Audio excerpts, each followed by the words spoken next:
Hi folks, welcome to the Prepared Homestead. This is Travis. Thank you all for stopping by to watch. Well, we didn't really get the snow that they were predicting overnight. I mean, we did get some flurries falling down, and I think for a while it was even kind of a freezing rain, sleet kind of thing. But nothing stuck, nothing's on the ground, and that's fine with us, because I think most people around here, everyone I've talked to, they're tired of the back and forth. And you know, there's still time. It could be back and forth again.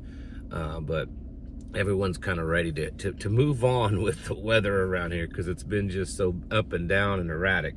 But anyways, that's just how it goes this time of the year. I want to continue to remind you that a very dear friend of ours that many of you know, he's a regular every month at our monthly meetings. He shows up and he gives, you know, a little report on what's going on here in the state of Missouri. This man has been integral in getting things like the Second Amendment Preservation Act passed, the Gold is Money Act, all those types of things here in Missouri, you know, pro-life legislation.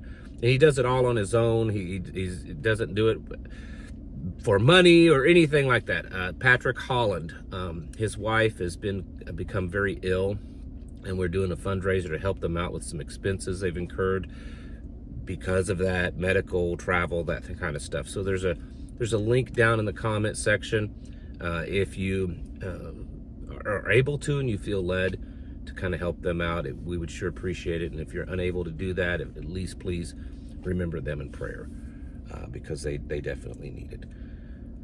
So, I know often I talk about the prospect of World War III. And I'm sure there's going to be someone in the comments make some sort of statement like, well, you've been saying it's going to be World War III for the last couple of years. Yes, that's correct. And there's been a huge purpose for that. And it's to get you ready. I've given you a couple of years, at least 2 to 3 years, to get you ready for what's coming, because a big war is going to happen. This has been predicted for a long time. And in fact, you can go back into the late 1800s and the Albert Pike files and stuff, that there will be a third world war. And this is before the First and the Second World War, and the way that he wrote about how it was going to work out, it's working out pretty correctly with that. And if you just look at all the agenda of, you know, a great reset and all that kind of stuff, having a massive, devastating world war that kind of brings us back to our knees, so that they can usher in a new era. I mean, it's almost inevitable. And so when I tell you that World War III is on the edge of happening, it's not necessarily because it just happened. It's that there's more and more things happening, getting us closer. But we've known about this for a while. And you need to wake up, and you need to get ready. And if you think that it's going to be, well, I mean, my goodness, we've already gone through 2 world wars in the last century or so. You know, okay, a third world war. We'll survive that. We survived the last couple. This one will be different. This one will be devastating. And what things look like in the aftermath, after all the dust settles, and the direction of the world after that, is going to be dramatically different. And so we need to get ready for it. And so I'm saying all this to let you know that just in the last 24 hours, it's been known in the news that the European Commission has made an announcement to, you know, that Europe needs to immediately prepare for a major war with Russia. And this is being said because things are heating up over there. You know, this idea that there's some kind of peace talks going on, so things are kind of getting ready to kind of wind down and wrap up, isn't really happening. I mean, there appears to be some type of negotiations and talks, very initial, very beginning, you know, nothing concrete at all. But in the last day or so, Russia has launched one of its largest drone campaigns into Ukraine, hitting multiple targets. And at the same time, Ukraine has launched one of its biggest attacks into Russia, actually attacking the airport where Russia would launch, most likely, its nuclear capable planes. And the explosions there look like almost nuclear. I mean, they're like big mushroom clouds of explosions. So there's a lot of tensions, there's a lot of heat going on there between the two nations. So we are moving closer to that part of the world possibly starting a global conflict. Also, it was found out yesterday that France is actually starting to issue survival manuals to its people, teaching them, telling them what to do in case of some type of big world war. Not just the surviving in the sense of, what to eat, how to purify water, how to build a shelter, but how to deal with foreign invaders in their country. Like boots on the ground, kind of like what they went through back in World War II, where the Germans were on the ground. And so, they're handing these survival manuals out. And this is not necessarily the first time this has happened. There's been several countries throughout Europe over the past several months that have posted things online. They've done public service announcements. They've issued literature to their people that's basically encouraging them to start prepping up, putting food and water away, and just preparing in general for their nation, economically, militarily, going through a major upset because of a dramatic war with Russia. And so when more and more nations are kind of falling into this, I think should be certainly a reason to kind of wake up.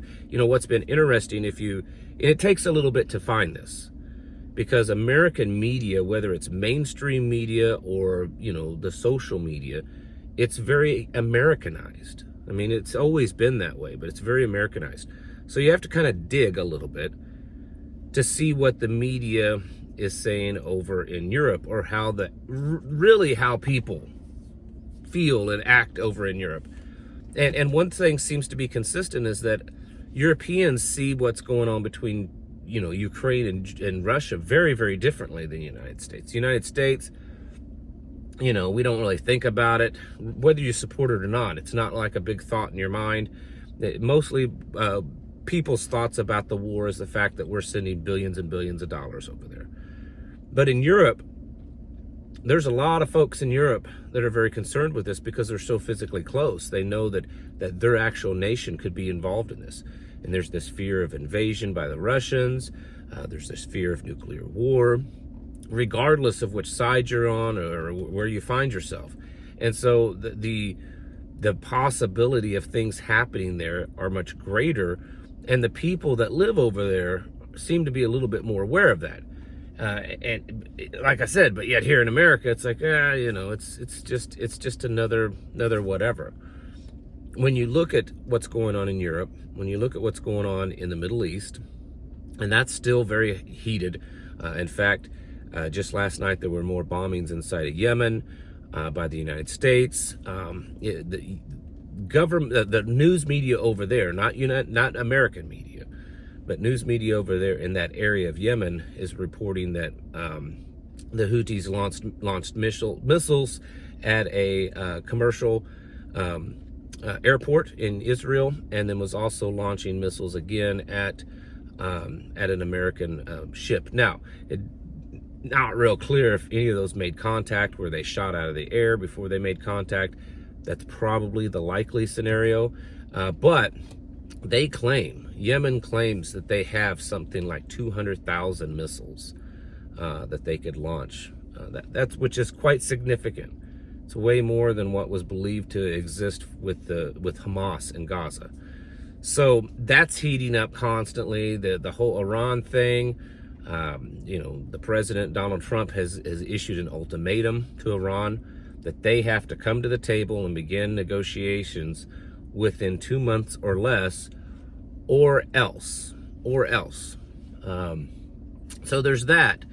Of course, there's the stuff in Taiwan. Taiwan just yesterday stated that they are ramping up their military training, and that their military is at a new level, of a new alert level, whatever the levels that they have there, because they believe that China's invasion of Taiwan, or cutting Taiwan off, whatever the China would do, is imminent. They believe it's imminent. They believe it's going to happen soon. So all of this stuff is going on, and unfortunately Americans are just kind of blind to it. They're talking about all the stuff here domestically, and some of it's important, a lot of it's not. And so the reason I've been telling you now for at least 2 years that a major global war is coming, and that we're just inching closer and closer to that, is because most people are oblivious to it. They're not paying attention to it. They're not, you know, saying, okay, this is going to happen. So how is it going to affect me? How extremely bad could this be? And so how can I prepare for that? And something that for those of you that are new in prepping may not know this, but you old hands, you know this. The most dangerous part of a collapse, the most dangerous thing that a prepper really has to deal with, in you know, SHTF, is other people. It's not so much the government or, you know, nuclear bombs or any, I mean, those things are all bad, but other people. And so I've wanted to give you the opportunity to get yourself as prepared as possible. Yes, mentally prepared, psychologically understanding what we're going to have to go through, and what this will lead to. It's not just that it's war. It's a war that leads us into the end times, a war that leads us into, you know, this new world order, dystopian, technological nightmare that I think does eventually, you know, end in a beast system. I've been trying to warn you of that, and I think it's getting closer. You know, I don't have a timeline. I'm not saying it's tomorrow or next week or next month, but I think we're inching closer and closer, and the speed is picking up. So you need to be getting yourselves ready. The things that are happening are not normal. They're not normal. They are normal if it's definitely leading to a war, but they're not normal if everything's supposed to be okay. And so we need to get ready, get stocked up, get prepped up, get as self-sufficient as possible, learn to do for yourself, learn to produce what you need as much as possible. And then if at all possible, do that with a small circle of people that you know and trust. And if you do those things, the probability of you surviving is going to dramatically increase. And I think now more than ever, we need to be doing that. Folks, it's time to get your houses in order and prepare mentally, physically, and spiritually. Thanks for watching. Catch you in the next video.